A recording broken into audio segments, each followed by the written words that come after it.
ನಮಸ್ಕಾರ ಸ್ನೇಹಿತರೆ, ಇದೀಗ ತಾನೇ ಬಂದಿರುವ ಮುಖ್ಯವಾದ ಸುದ್ದಿಗಳು. ನೀವು ಕೂಡ ಗೃಹಲಕ್ಷ್ಮಿ ಯೋಜನೆ ಫಲಾನುಭವಿಗಳಾಗಿದ್ರೆ ಮುಖ್ಯಮಂತ್ರಿ ಸಿದ್ದರಾಮಯ್ಯನವರು ಬಾಕಿ ಕಂತು ಜಮಾ ಬಗ್ಗೆ ಒಂದು ಗುಡ್ ನ್ಯೂಸ್ ಕೊಟ್ಟಿದ್ದಾರೆ. ಶೀಘ್ರವೇ ನಿಮ್ಮ ಬ್ಯಾಂಕ್ ಖಾತೆಗೆ 4,000 ರೂಪಾಯಿ ಜಮಾ. ಮತ್ತೊಂದೆಡೆಯಲ್ಲಿ ಸಂಕ್ರಾಂತಿ ಹಬ್ಬದ ನಂತರ ಚಿನ್ನ ಮತ್ತು ಬೆಳ್ಳಿ ದರ ಭಾರಿ ಏರಿಕೆ ಆಗಲಿದೆ. ಬೆಳ್ಳಿ ಬೆಲೆ ಆಕಾಶಕ್ಕೆ ಮುಟ್ಟಲಿದೆ. ನೀವು ಏನಾದ್ರೂ ಚಿನ್ನ ಖರೀದಿ ಮಾಡಬೇಕು ಎಂದು ಯೋಚಿಸುತ್ತಿದ್ರೆ ಈ ಮಾಹಿತಿ ಪೂರ್ತಿಯಾಗಿ ನೋಡಿ.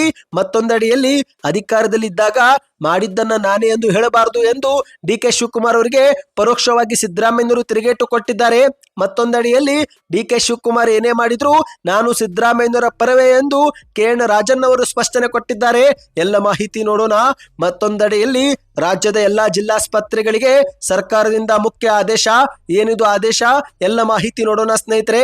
ಸಾರ್ವಜನಿಕರಿಗೆ ಗುಡ್ ನ್ಯೂಸ್ ಅಂತಾನೆ ಹೇಳಬಹುದು. ಮತ್ತೊಂದೆಡೆಯಲ್ಲಿ 2 ತಿಂಗಳ ಕಂತು ಫಲಾನುಭವಿಗಳಿಗೆ ಜಮೆ ಆಗಿಲ್ಲ. ಹಣಕಾಸು ಖಾತೆ ಸಿದ್ದರಾಮಯ್ಯನವರೇ ಈ ಬಗ್ಗೆ ಹೇಳಬೇಕು ಎಂದು ಎಚ್.ಡಿ. ಕುಮಾರಸ್ವಾಮಿ ಅವರು ಮಾಧ್ಯಮಗಳ ಮುಂದೆ ಗುಡುಗಿದ್ದಾರೆ. ಎಲ್ಲ ಮಾಹಿತಿಗಳನ್ನು ಡೀಟೇಲ್ ಆಗಿ ನೋಡೋಣ. ಅದಕ್ಕಿಂತ ಮೊದಲು ನೀವು ಸುದ್ದಿ ಸಮಯ ಯೂಟ್ಯೂಬ್ ಚಾನೆಲ್ಗೆ ಮೊದಲು ಬಾರಿ ಭೇಟಿ ಕೊಡುತ್ತಿದ್ರೆ ದಯವಿಟ್ಟು ಸಬ್ಸ್ಕ್ರೈಬ್ ಆಗಿ ಪಕ್ಕದಲ್ಲಿ ಕಾಣಿಸೋ ಗಂಟೆ ಒತ್ತಿ. ಇದರಿಂದ ರಾಜ್ಯದ ಮುಖ್ಯವಾದ ಮಾಹಿತಿಗಳು ನಿಮಗೆ ಸಿಗುತ್ತವೆ. ವಿಡಿಯೋಗೆ ಲೈಕ್ ಮಾಡಿ ಮತ್ತು ವಿಡಿಯೋ ಪೂರ್ತಿಯಾಗಿ ನೋಡಿ. ಬನ್ನಿ ಸ್ನೇಹಿತರೆ, ಎಲ್ಲ ಮುಖ್ಯವಾದ ಮಾಹಿತಿಗಳನ್ನ ಡೀಟೇಲ್ ಆಗಿ ನೋಡೋಣ. ಇದೀಗ ರಾಜ್ಯದ ಎಲ್ಲಾ ಗೃಹಲಕ್ಷ್ಮಿಯರಿಗೆ ಗುಡ್ ನ್ಯೂಸ್ ಒಂದು ಸಿಕ್ಕಿದೆ. ಹೌದು ಸ್ನೇಹಿತರೆ, ಇತ್ತೀಚೆಗೆ ಸಚಿವ ಲಕ್ಷ್ಮಿ ಹೆಬ್ಬಾಳ್ಕರ್ ಅವರು ಸೋಮವಾರದಿಂದ ಶನಿವಾರದ ಒಳಗಡೆಗೆ 24ನೇ ಕಂತು ಬಿಡುಗಡೆ ಆಗುತ್ತಿದ್ದು ಶೀಘ್ರವೇ ಹಣ ಜಮೆ ಆಗುತ್ತೆ ಎಂದು ಮಾಹಿತಿ ಕೊಟ್ಟಿದ್ರು. ಈಗ ಇದೇ ಮಧ್ಯೆ ಸಿಎಂ ಸಿದ್ದರಾಮಯ್ಯನವರು ಸಹ ಬಾಕಿ ಕಂತು ಜಮೆ ಮಾಡುವ ಸುಳಿವು ಕೊಟ್ಟಿದ್ದಾರೆ. ಹೌದು ಸ್ನೇಹಿತರೆ, ಈ ಒಂದು ಹಿಂದೆ ಲಕ್ಷ್ಮಿ ಹೆಬ್ಬಾಳ್ಕರ್ ಅವರು ಮಾಧ್ಯಮಗಳ ಮುಂದೆ ಮಾತನಾಡುವ ವೇಳೆ ನಾನು ಯಾವಾಗಲೂ ತಿಂಗಳ ಹೆಸರು ಹೇಳೋದಿಲ್ಲ, ಕಂತಿನ ನಂಬರ್ ಅನ್ನ ಹೇಳುತ್ತೇನೆ.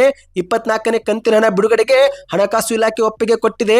ಡಿಸೆಂಬರ್ 22 ಸೋಮವಾರದಿಂದ ಶನಿವಾರದ ಒಳಗಡೆಗೆ ಹಣ ಬಿಡುಗಡೆ ಆಗುತ್ತಿದ್ದು ಹಂತ ಹಂತವಾಗಿ ಫಲಾನುಭವಿಗಳಿಗೆ ಜಮೆ ಆಗುತ್ತೆ ಎಂದು ಹೇಳಿಕೆ ಕೊಟ್ಟಿದ್ರು. ಈಗ ಇದೇ ಮಧ್ಯೆ ಸಿಎಂ ಸಿದ್ದರಾಮಯ್ಯನವರು ಗೃಹಲಕ್ಷ್ಮಿ ಯೋಜನೆಯ ಹಳೆಯ ಬಾಕಿ ಕಂತು ಜಮೆ ಮಾಡುವ ಭರವಸೆ ನೀಡಿದ್ದಾರೆ. ಹೌದು ಸ್ನೇಹಿತರೆ, ಈಗಾಗಲೇ ಫೆಬ್ರವರಿ ಮತ್ತು ಮಾರ್ಚ್ ತಿಂಗಳ ಗೃಹಲಕ್ಷ್ಮಿ ಯೋಜನೆ ಹಣ ಮಹಿಳೆಯರಿಗೆ ಜಮೆನೇ ಆಗಿಲ್ಲ ಎನ್ನುವುದು ಸಾಬೀತಾಗಿದೆ. ಸದನದಲ್ಲಿ ಬಿಜೆಪಿ ನಾಯಕರು ದಾಖಲೆಗಳ ಸಮೇತ ಇದನ್ನ ಖಚಿತಪಡಿಸಿದ್ದಾರೆ.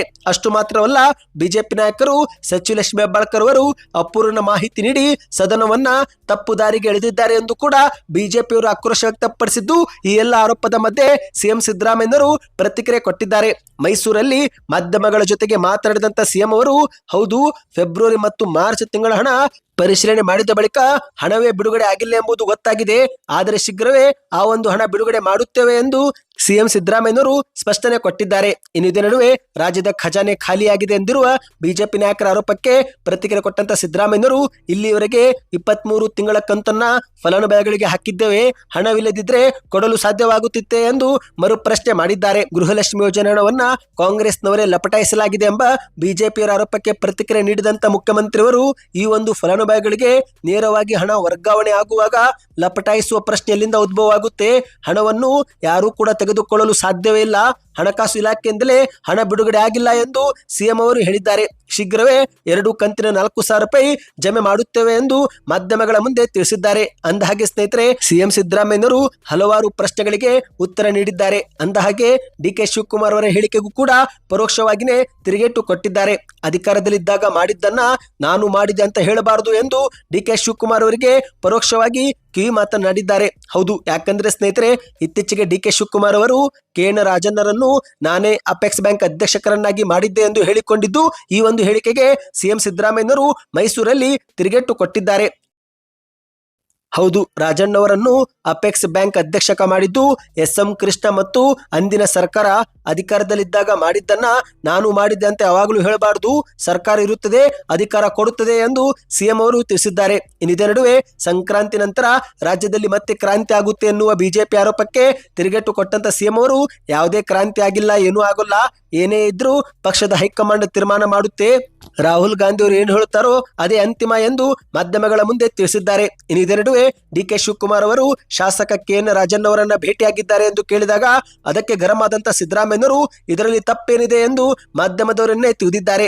ಹೌದು ಸ್ನೇಹಿತರೆ, ಡಿ.ಕೆ. ಶಿವಕುಮಾರ್ ಪಕ್ಷದ ಅಧ್ಯಕ್ಷಕ ಅವರನ್ನ ಭೇಟಿಯಾದ್ರೆ ತಪ್ಪೇನಿದೆ, ಡಿ ಕೆ ಶಿವಕುಮಾರ್ ಅವರನ್ನ ಭೇಟಿ ಮಾಡಬಾರದು ಅಂತ ಏನಾದರೂ ಇದೆಯಾ ಎಂದು ಮಾಧ್ಯಮಗಳ ಮುಂದೆ ತಿರುಗೇಟು ಕೊಟ್ಟಿದ್ದಾರೆ. ಬನ್ನಿ ಸ್ನೇಹಿತರೆ, ಮತ್ತೊಂದು ಮುಖ್ಯವಾದ ಮಾಹಿತಿಗೆ ಹೋಗೋಣ. ನೀವೇನಾದ್ರೂ ಚಿನ್ನ ಅಥವಾ ಬೆಳ್ಳಿ ಖರೀದಿ ಮಾಡಬೇಕು ಎಂದು ಯೋಚಿಸುತ್ತಿದ್ರೆ ಈ ಮಾಹಿತಿ ಪೂರ್ತಿಯಾಗಿ ಪಡೆದುಕೊಳ್ಳಿ. ಹೌದು ಸ್ನೇಹಿತರೆ, ನಿಮಗೆಲ್ಲರಿಗೂ ಗೊತ್ತಿರುವಂತೆ ಚಿನ್ನದ ಬೆಲೆ ಸತತವಾಗಿ ಏರಿಕೆ ಕಾಣುತ್ತಲೇ ಇದೆ. ಆದರೆ ಮುಂಬರುವ ದಿನಗಳಲ್ಲಿ ಚಿನ್ನಕ್ಕಿಂತ ಹೆಚ್ಚು ಪಟ್ಟು ಬೆಳ್ಳಿ ಬೆಲೆ ಏರಿಕೆ ಆಗಲಿದೆ ಅಂತೆ. ಹೌದು, ಯಾಕಂದ್ರೆ ಹಲವಾರು ಕೈಗಾರಿಕೆಗಳಲ್ಲಿ ನಾನಾ ಯಂತ್ರ ಮಷೀನುಗಳನ್ನ ತಯಾರಿ ಮಾಡುವ ವೇಳೆ ಬೆಳ್ಳಿ ಬಳಕೆ ಮಾಡಲಾಗುತ್ತಿದೆ. ಹಾಗಾಗಿ ಬೆಳ್ಳಿಗೆ ಬೇಡಿಕೆ ಹೆಚ್ಚಾಗುತ್ತಿದ್ದು ಮುಂಬರುವ ದಿನಗಳಲ್ಲಿ ಚಿನ್ನಕ್ಕಿಂತ ಹೆಚ್ಚು ಪಟ್ಟು ಬೆಳ್ಳಿ ಗಗನಕ್ಕೇರುತ್ತೆ ಎಂದು ಅಂದಾಜು ಮಾಡಲಾಗಿದೆ. ಸದ್ಯದ ಪ್ರಕಾರ 1 ಕೆಜಿ ಬೆಳ್ಳಿ ದರ 2.14 ಲಕ್ಷ ಅಂದ್ರೆ 2,14,000 ಅಷ್ಟು ಇದ್ದು, ಸಂಕ್ರಾಂತಿ ಕಳೆದ ನಂತರ ಈ ಒಂದು ಬೆಳ್ಳಿ ಪ್ರತಿ ಕೆಜಿಗೆ 2.5 ಲಕ್ಷ ದಾಟಲಿದೆ ಎಂದು ಆಭರಣ ಸಂಘಟನೆಗಳು ಅಭಿಪ್ರಾಯ ಪಟ್ಟಿದ್ದಾರೆ. ಅಂದಹಾಗೆ ಸ್ನೇಹಿತರೆ, ದೇಶ ಮಾತ್ರವಲ್ಲದೆ ಜಗತ್ತಿನಾದ್ಯಂತ ನಡೆಯುತ್ತಿರುವ ರಾಜಕೀಯ ನಿರ್ಧಾರಗಳು, ಅಂತಾರಾಷ್ಟ್ರೀಯ ಮಾರುಕಟ್ಟೆಯ ದಿಕ್ಕು, ಕರೆನ್ಸಿ ಅಸ್ಥಿರತೆ ಸೇರಿದಂತೆ ನಾನಾ ಕಾರಣಗಳಿಂದ ಹಲವರು ಬೆಳ್ಳಿ ಮತ್ತು ಬಂಗಾರಗಳಲ್ಲಿ ಹೂಡಿಕೆ ಮಾಡಲು ಹೆಚ್ಚು ನಿಲುವನ್ನು ತೋರಿಸುತ್ತಿದ್ದಾರೆ. ಹೌದು, ಭೌತಿಕವಾಗಿ ಮತ್ತು ಡಿಜಿಟಲ್ ರೂಪದಲ್ಲಿ ಬಂಗಾರವನ್ನ ಖರೀದಿ ಮಾಡಲು ಹೆಚ್ಚು ಜನರು ಒಲವು ತೋರುತ್ತಿದ್ದು, ಖರೀದಿ ಪ್ರಮಾಣ ಹೆಚ್ಚಾಗುತ್ತಿದ್ದಂತೆ ಬೆಲೆಗಳು ಕೂಡ ಏರಿಕೆ ಆಗುತ್ತಲಿವೆ.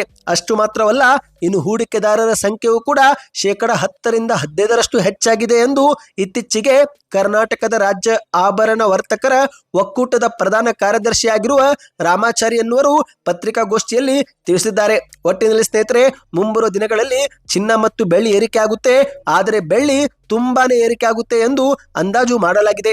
ಈಗ ಸದ್ಯದ ಮಾಹಿತಿ ಪ್ರಕಾರ ಸ್ನೇಹಿತರೆ, ಶೀಘ್ರವೇ ಚಿನ್ನ 10 ಗ್ರಾಮ್ಗೆ 1,40,000 ಆಗಲಿದೆ. ಹೌದು, ಯಾಕಂದ್ರೆ ಸ್ನೇಹಿತರೆ, ಡಿಸೆಂಬರ್ 23ಕ್ಕೆ 24 ಕ್ಯಾರೆಟ್ 1 ಗ್ರಾಮ್ ಚಿನ್ನ 13,855 ಅಂದ್ರೆ 14,000ಕ್ಕೆ ಕೇವಲ 150 ರೂಪಾಯಿ ಅಷ್ಟೇ ಡಿಫರೆನ್ಸ್ ಇದೆ. ಈ ಒಂದು 150 ರೂಪಾಯಿ ಕೂಡ ಶೀಘ್ರವೇ ತುಂಬಲಿದೆ ಸ್ನೇಹಿತರೆ. ಮುಂಬರುವ ದಿನಗಳಲ್ಲಿ ಚಿನ್ನ ಶೀಘ್ರವೇ 24 ಕ್ಯಾರೆಟ್ 10 ಗ್ರಾಮ್ಗೆ 1,40,000 ದಾಟುವುದರಲ್ಲಿ ಆಶ್ಚರ್ಯವಿಲ್ಲ. ಬನ್ನಿ ಸ್ನೇಹಿತರೆ, ಮತ್ತೊಂದು ಮುಖ್ಯವಾದ ಮಾಹಿತಿಗೆ ಹೋಗೋಣ.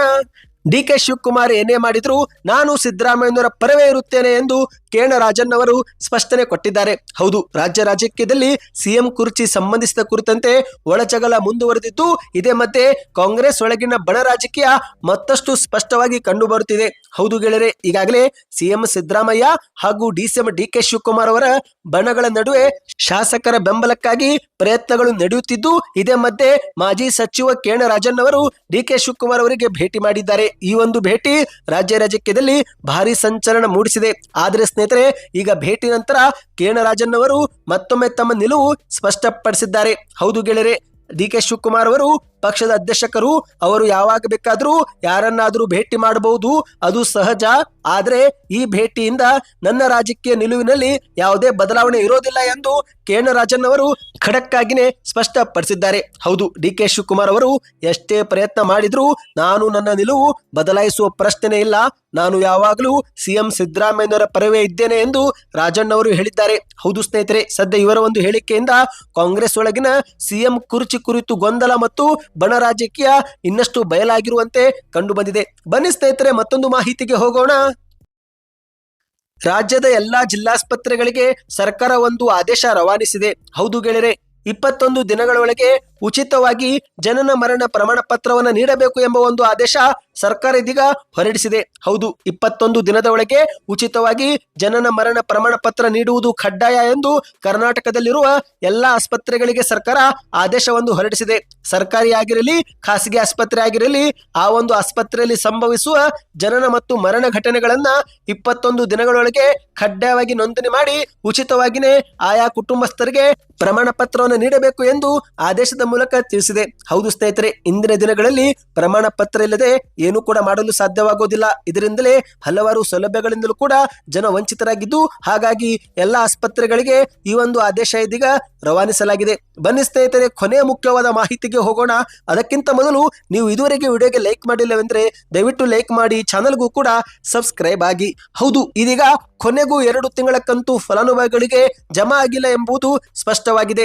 ಈ ಮಧ್ಯೆ ಕೇಂದ್ರದ ಸಚಿವ ಎಚ್ ಡಿ ಕುಮಾರಸ್ವಾಮಿ ಅವರು ಒಂದು ಪ್ರಶ್ನೆ ಎತ್ತಿದ್ದಾರೆ. ಫಲಾನುಭವಿಗಳಿಗೆ ಹಣ ಜಮಾ ಆಗಿಲ್ಲವೆಂದ್ರೆ ಆ ಒಂದು ಹಣ ಎಲ್ಲಿ ಹೋಗಿದೆ ಎಂದು ಹಾಸನದಲ್ಲಿ ಪ್ರಶ್ನೆ ಮಾಡಿದ್ದಾರೆ. ಹೌದು ಸ್ನೇಹಿತರೆ, ಆ ಒಂದು ಹಣ ಈಗಲೂ ಕೂಡ ಖಜಾನೆ ಒಳಗೆ ಇದೆಯಾ ಅಥವಾ ಇಲ್ಲವಾ? ಈ ಬಗ್ಗೆ ಸ್ವತಃ ಹಣಕಾಸು ಖಾತೆ ಹೊಂದಿರುವ ಮುಖ್ಯಮಂತ್ರಿ ಸಿದ್ದರಾಮಯ್ಯನವರೇ ಹೇಳಬೇಕು.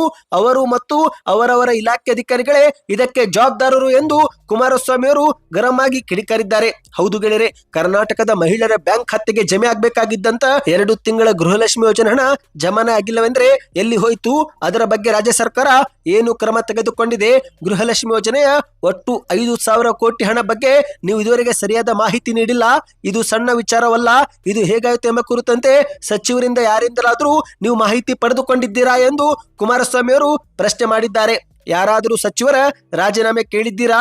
ಹೋಗ್ಲಿ, ಯಾರಾದರೂ ಅಧಿಕಾರಿಯನ್ನ ಇದಕ್ಕೆ ಹೊಣೆ ಮಾಡಿ ಅಮಾನತು ಆದ್ರೂ ಮಾಡಿದ್ದೀರಾ ಎಂದು ಪ್ರಶ್ನೆ ಮಾಡಿದ್ದಾರೆ. ಇಷ್ಟು ದೊಡ್ಡ ಮೊತ್ತದ ಹಣದ ಬಗ್ಗೆ ಎಷ್ಟು ಹಗುರವಾಗಿ ನೀವು ನಡೆದುಕೊಂಡಿದ್ದೀರಿ. ನೀವು ಪ್ರಖ್ಯಾತ ಹಣಕಾಸು ಸಚಿವರು. ನಿಮ್ಮಂತ ಹಣಕಾಸು ಸಚಿವರು ಅಮೆರಿಕಾದಲ್ಲೂ ಇಲ್ಲ.